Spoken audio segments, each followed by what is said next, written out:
seminar, fire escape awareness. Some of you, this may be your first time thinking about a fire escape. We also call it the bastard child of egress. Out of sight, out of mind. It's been around for 100 years and nobody's been watching them or inspecting them until the law finally changed in 2012. And then all of a sudden they said, hey, in 2022, we should enact these things. So that's just how long these fire escapes have been ignored. So I'm going to go over a lot of different information. I'm going to make it nice and quick. And how many people here directly are dealing with fire escape issues right now? Just raise your hand.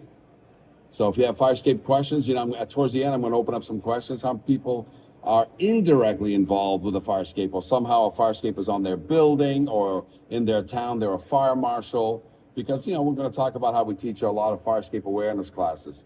So starting with that, we teach through Zoom or live free fire escape awareness classes from Seattle to San Diego, been in all those states, Chicago to Texas, been in all those states, and from Maine to Florida, I've been in all those states teaching a class.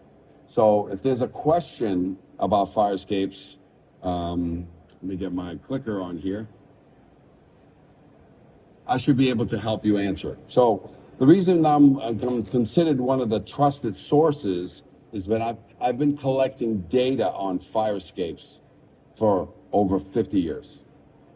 And the reason why I am the trusted source is because I've been at this since I was 12 years old. My dad ran an ornamental ironwork business. And guess what I had to do for that? Railings, window guards, little I-beam here and there, fixing furniture. Oh, and occasionally, when somebody had a gun to their head by a fire official or a building official, a fire escape. And every now and then we had to, even in less times, build a brand new fire escape. And the rule of thumb to build a fire escape back then is that you look at one, copy it as best you can, and there's your learning on how to deal with fire escapes. So let's talk about that. Since I was 12 years old, my father, who's still alive today, is out of the ornamental ironworks business, and he's 87 years old. So the average age of anybody that knows anything about fire escapes is 75 to 95 years old. So a lot of the information that we needed, the books that we needed, no longer exist. So we have to reverse engineer any and all this information, all right? So fire escapes, which again, it's called the bastard child of egress, started for me since I was 12 years old. So when I got there, the things that changed for me that put me into this fire escape realm was actually that I was trying to get away from my father. And so what I did was, when I graduated high school, I went to college to get a degree so I could wear a tie and get as far away from my father as possible. And I have my son here that's going to tell you that what he tried to do. So I have my son here in front of me. I have twin boys. So my father had two boys, but only one went into the ironworks business. The second one took off to the Air Force. But my sons, who I also dragged into this since they were 12 years old, they also been absorbing this fire escape side of things. And so it wasn't until Harvard University gave me 375 fire escapes to inspect. After I graduated college, ran away from my father's business for a good 5 years, selling mutual funds and insurance, but learning sales. And it was from that sales side that, oh, by the way, there was a market crash in, what was it, 87 or 88, there was a market crash. I had to get out of the insurance business and then sort of get back to my father's shop saying, hey, can you help me a little bit while I'm, you know, currently unemployed? But it was there that I started getting my first clients. So Harvard University started me on this trek. What also started me on this trek was that Google just came out and they had AdWords, okay? And also YouTube came out. And what I did is I started putting ads on YouTube and showing fire escapes, and that's where it all started. So right now, this is my legacy, my credentials is that I know fire escapes. And as I started looking for information and asking a building official for information, nothing. Fire officials for information, nothing. Engineers and architects, ask them to tell me what are the standards, where's the books? Nothing. So what I did is I formed the National Fire Escape Association because I had to put this out somehow with the emergence of websites and such. And I basically, any and all information I captured, I started putting it into the National Fire Escape Association that I founded. From there, I started teaching a class.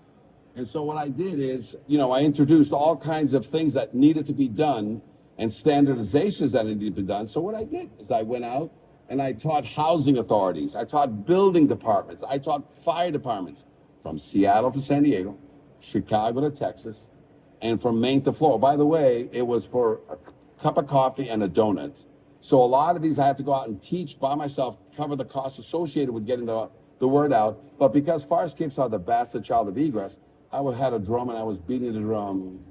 But I've been beating it for 20 years, guys. So that's why this is my first ever NFPA event ever that I've been to. I've been to the AIA in Vegas, so I've taught classes. And what we did was a downtown walk around. So I took fire officials, building officials, and after we taught the class for about 3 hours, I then went in downtown and we just walked and looked up, and they told me whether that fire escape right there was certified that moment. It's easy, must be structurally sound, must be kept painted. But back then, in all the years I was teaching, there was never a 5-year rule.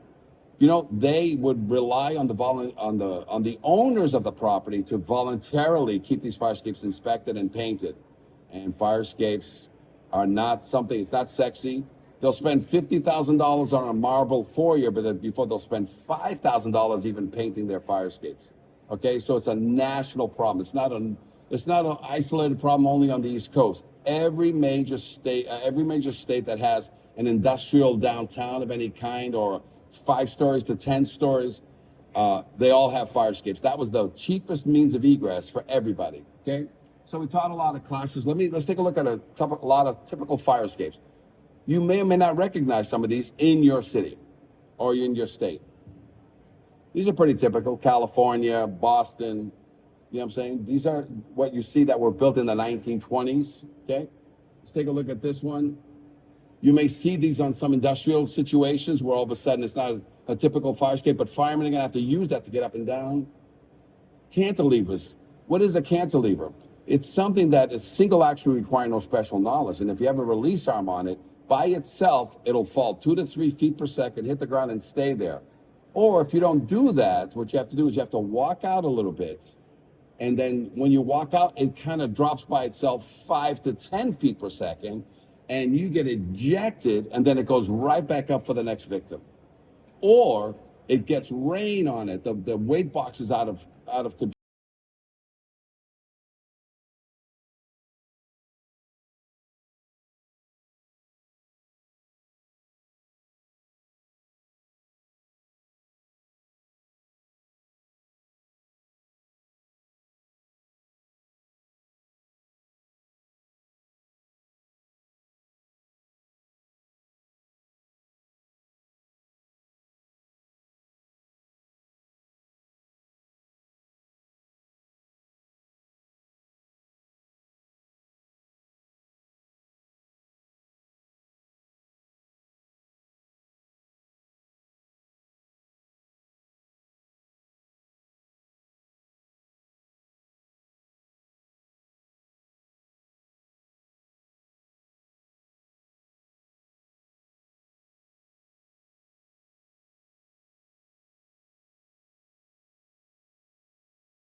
Window, step on it, then the ladder comes down. That's correct. Outside the window, then the ladder, you release the ladder and she slides down.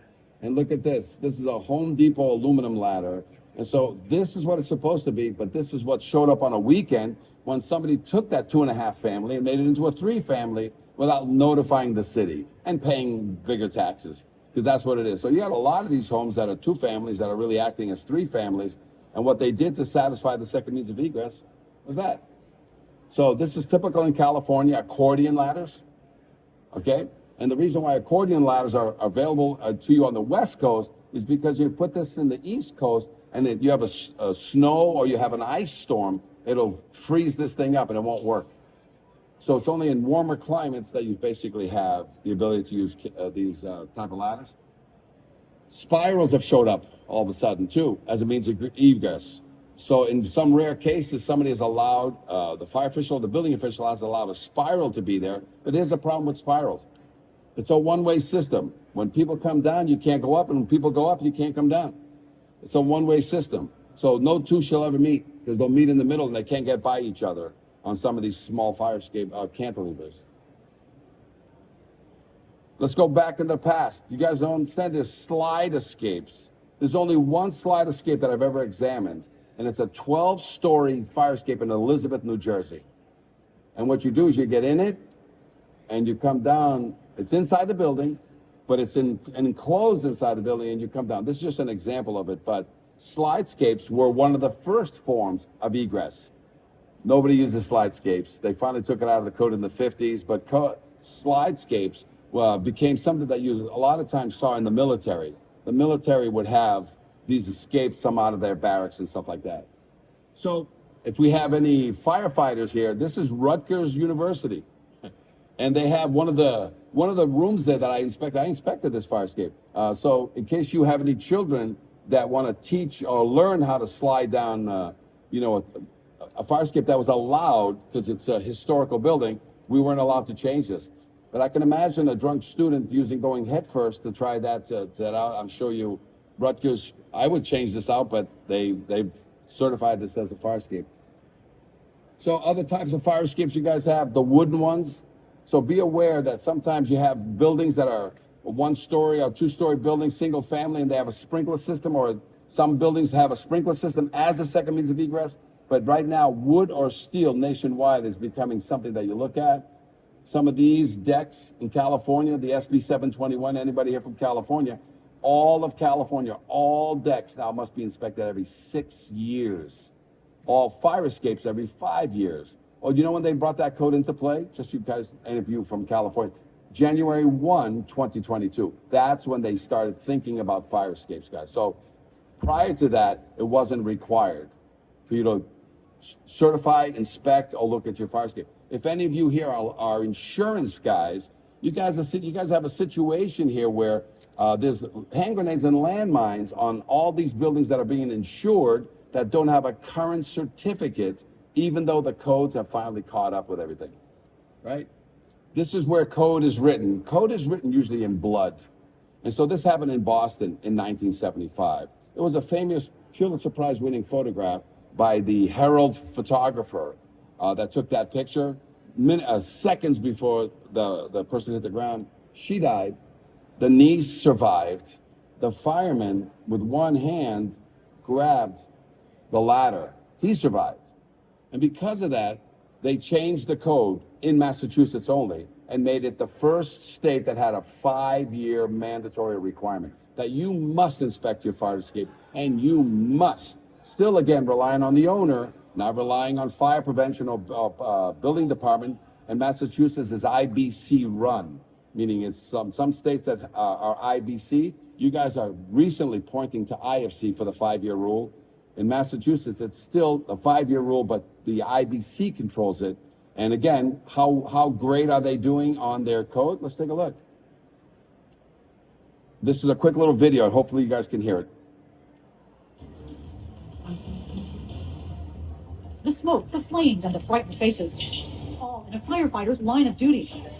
But Chief William Hitchcock remembers the night it wasn't the fire that almost stopped him. Of course, scared to death. But the fire escape that broke underneath him. With the rain, and just came away from the building. And our investigation found across Massachusetts more unsafe fire escapes. Rusty, deteriorating, crumbling, broken.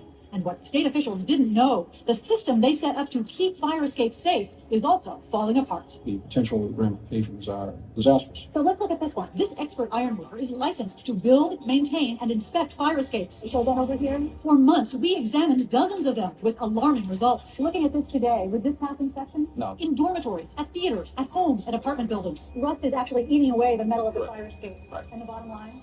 It'll get weak and then eventually it'll fall. This one has rotted connections. This one, missing bolts, twisted metal. Would the stairs come down? No, never come down. This one, a broken tread. So how dangerous is it for the people inside this building? This fire escape is definitely going to put somebody either in the hospital or it's going to put somebody at The cemetery. Fire escapes are so critical. The state building code requires they be certified for structural adequacy and safety every 5 years. But our investigation found that safeguard is simply being ignored. Here's proof. We chose fire escapes at random in Boston, Somerville, Cambridge, Worcester, and here in Quincy. We checked building department files, but there's no fire escape certification. To see if building owners had submitted their mandatory inspection reports. There's no certification in this one either. Bottom line, not one we checked in Quincy had been certified as safe. And the director of inspectional services admitted because of staffing shortages, the city has no idea how many other fire escape owners are breaking the rules. And as a result, do you know how many fire escapes in your city are safe or not? Well, I don't know. In Worcester, not one we checked was certified. In Somerville, No. 4 more fire escapes. Did it fall through the cracks? Yeah. Not one up-to-date certification. And again, no system for keeping track. How can they get away? I guess the shortest answer of all is because we don't have the resources to sit here and follow up on these things. If structural deficiencies are reported, local building inspectors can actually evacuate residents until repairs are made. Would you talk to us on camera about this? No? But when we surveyed 24 more communities, most admitted they had no idea how many fire escapes were certified. In Taunton, inspectors told us they haven't seen a certification in 25 years. Northampton officials said it's a cold day in hell when that happens. In Cambridge, too, not one of our test buildings was certified, and the official in charge would not come out to discuss it. In Boston, where there are more than 8,000 fire escapes, again, according to inspectional services, not one we checked was certified. Officials know they are required to enforce the building code, but they admit they don't always know if owners are breaking the law. The building code is being ignored. Right, but it's difficult to write a violation you don't have knowledge of something like that. But state officials say for a critical issue like this, communities should know. And they warn the Massachusetts building code is not optional. Does it worry you that these fire escapes are not being certified? This is an important issue and should not be ignored. That's because after the smoke and flames begin, it'll be too late to learn you've got no way out. I can't stress it enough, Hank, that these things have to be maintained and someone's got to be watching it. As a result of our investigation, state officials will now issue an alert to local inspectors. Meanwhile, if there's a fire escape on your home or office, you can contact your local building department to make sure it's properly certified. In the newsroom, I'm Hank Philippi-Wright. Sorry about the glitches. That's not with me, but here we go. We continue on. So, guys, 2022, right? Boston Globe wants to write an article about, how well the fire escapes are going. Out of the 9,000 fire escapes since that piece was in 2023. The guy with hair there was me, and I've lost hair since then talking about fire escapes, guys. But that was me talking with the Hank Philly over 20 years ago. And so Boston Globe 2022 comes out with an ad and says, hey, we're going to do a fire escape story. And out of 9,000 fire escapes, only 3,000 till the present day have ever been certified, and there's a document in their file. So there's still 6,000 unsafe fire escapes. So don't think that your city is anywhere is different. Every city has ignored fire escapes. Every city, everywhere in the country. So what you have to do is you have to do something about it. As you know, I only got 30 minutes to talk with this. Let's talk about it. Go check on your TikTok, right? You're going to see a video like this. This is called the Fire Escape Guide. Is this fire escape safe? Let's take a look. All fire escapes must be structurally sound and must be kept painted. So obviously, nobody has painted this fire escape for 25 years. What happens when you don't paint fire escape? Rust is allowed to grow in a connection. Let's take a look at all these connections. Look at all that rust, huge amount of rust there. The right side, look how green that is. That's all rust by somebody who didn't do the job correctly. They put in new bolts 15 years ago, but they never removed the rust. So this fire escape does not pass today. Now, it's the law. You must inspect your fire escape every 5 years and have a certificate on it. This thing does not have a certificate of any kind. But whether you own or you rent, there's liability here, because if anybody gets hurt on one of these threats giving way, the insurance company will not pay the claim simply because you have a non-certified fire escape. And you were taken by what we call the welding witch doctors, where they put in bolts for you, but they don't remove the rust because that takes too long. This is not safe. So this is when I have an owner calling me and inspecting. I tell him whether he's done right in the past or done wrong in the past, and then we call them the welding witch doctors. And a lot of times, welding witch doctors do not put in bolts. They bring their welding machine, and what they do is when they weld, they sometimes cause fires. And a welding witch doctor did that in Boston and killed 2 firemen by setting the neighbor's house on fire, and he killed 2 firemen. But listen, every now and then I get called by insurance companies. This is a 12-story fire escape that I went to inspect. Check this out. How do you know when you really have a fire escape inspector and not just an ornamental guy or a welding guy trying to tell you that you failed, doesn't do any reports, doesn't report to the local city official? This is how you know. Because they're not hammer testing the fire escape as they go and produce a report for you, which you're supposed to do by law. So let's take a look. Who can and can inspect fire escape?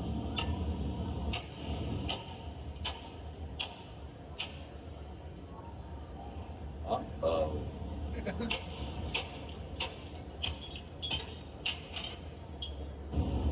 This is what happens. Look at this. Look at it. Look at that. With every tread comes a tenant or a fireman if you haven't maintained as required by law. The law says every 5 years you must check this. All right, so that what happened was an insurance company brought me in because there was a fireman on the 12th story, and the fire escape collapsed on the 12th story, was held by one bolt on the railing, and that kept them all up there while they were fighting this fire. But when they came down the fire escape, one of the things that the owner wanted to do was to replace this 100-year-old fire escape under the insurance. And insurance says, not only not going to replace your fire escape, once we examined it, you haven't been maintaining it, or the people who have owned this building haven't been maintaining it for 100 years. So that went and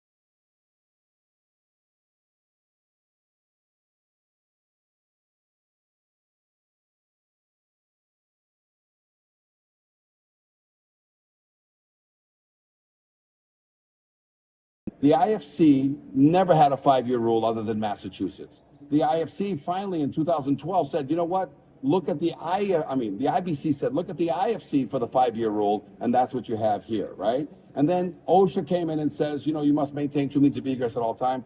NFPA has a simple code, and we're trying to get them to add the 5-year rule to it. And that is, the authority having jurisdiction shall accept by load test or other evidence of strength. We want to say every 5 years because NFPA has been around since 1927, but their other evidence of strength or load test has been ignored because a lot of states are IFC or IBC, right?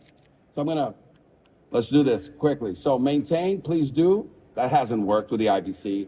Maintain with a threshold, do it every 5 years. That's been coming in just in 2022, guys, just in 2022.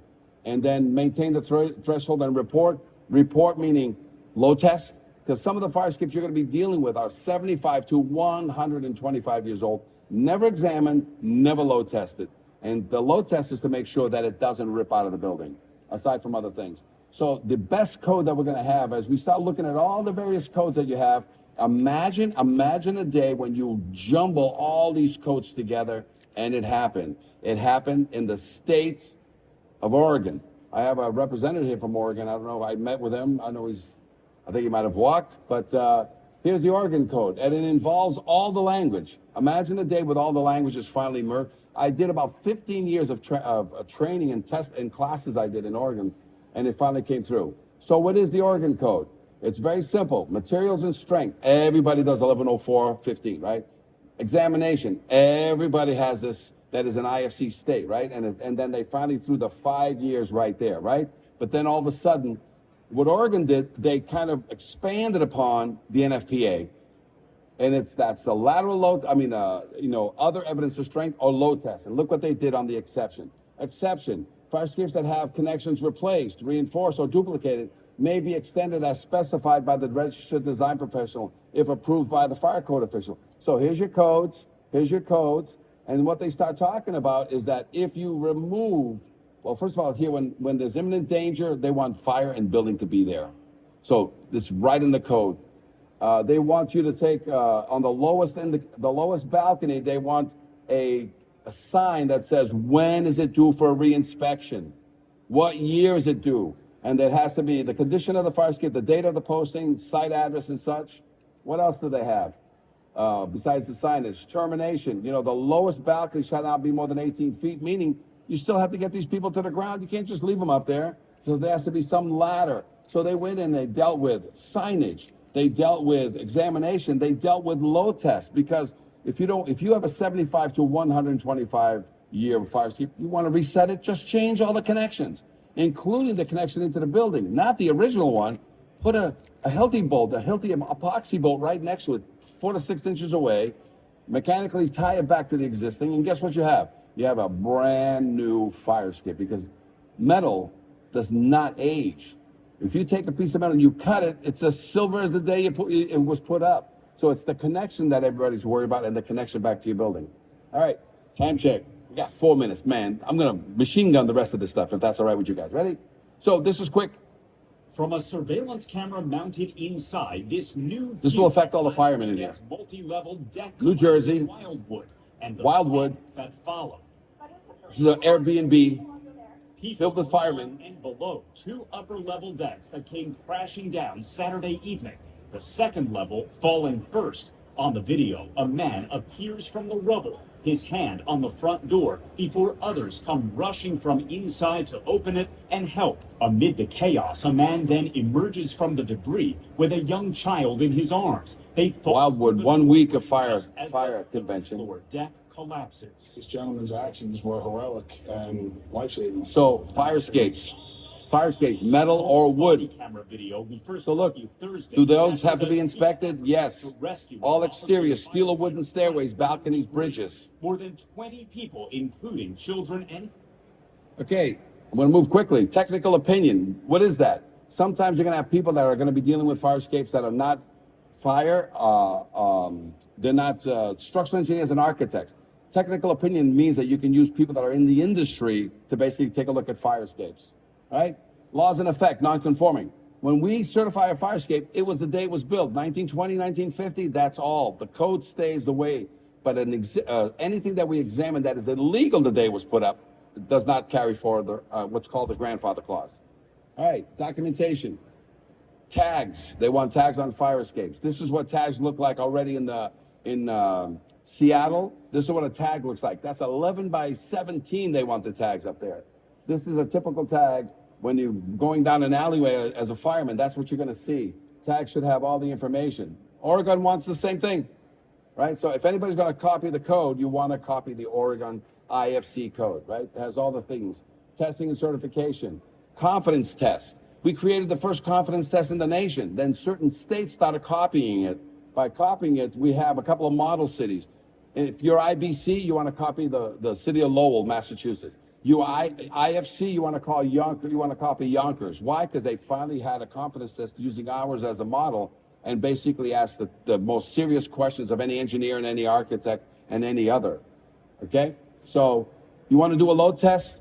This is the old way of doing load tests. Get yourself some 50-pound sandbags, a crew of 7, and we do a cascading load test. And that's what it looks like.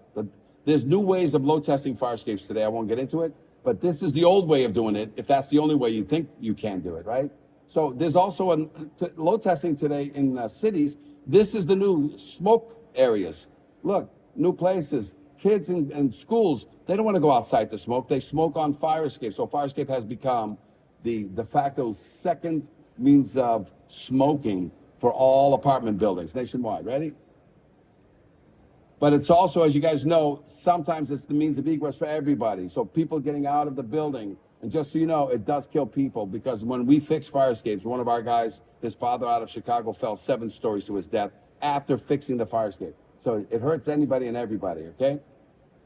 We also were the first in the nation to load test a fire escape in Oakland, California, and raise the railings, which are all 36, to 42, because some firemen, if they get hit by a water jet of any kind, have fallen. And in San Francisco, that happened. They didn't close the valve. Fireman got hit. He went over a 36-inch railing. Okay. Oh, we're in the fast. Insurance, guys. Insurance is right now going to kick in. If you don't do your job, insurance companies will do your job because they don't want to pay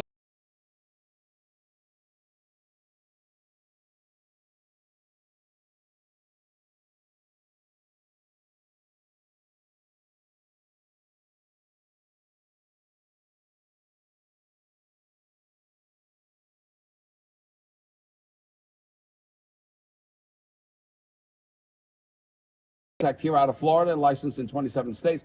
He and I have redesigned fire escapes so that if you want to build one, he and I have created a system that says this is the minimum you use to build a fire escape. Think of Peter, sit back down, there you go. This is very fast. This is what a 3D looks like. Nobody ever wanted to do 3D of fire escapes, okay? So the exception in lieu of load test, just a recap.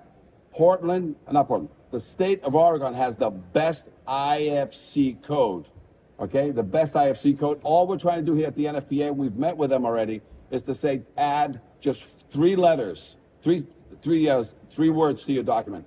The authority having jurisdiction shall accept by load test or other evidence of strength every 5 years. As soon as they do that, they have come up from 1927 to the present days. If anybody here can help us get 5 years, every 5 years, please come talk to us. That's the end of the show. Thank you very much.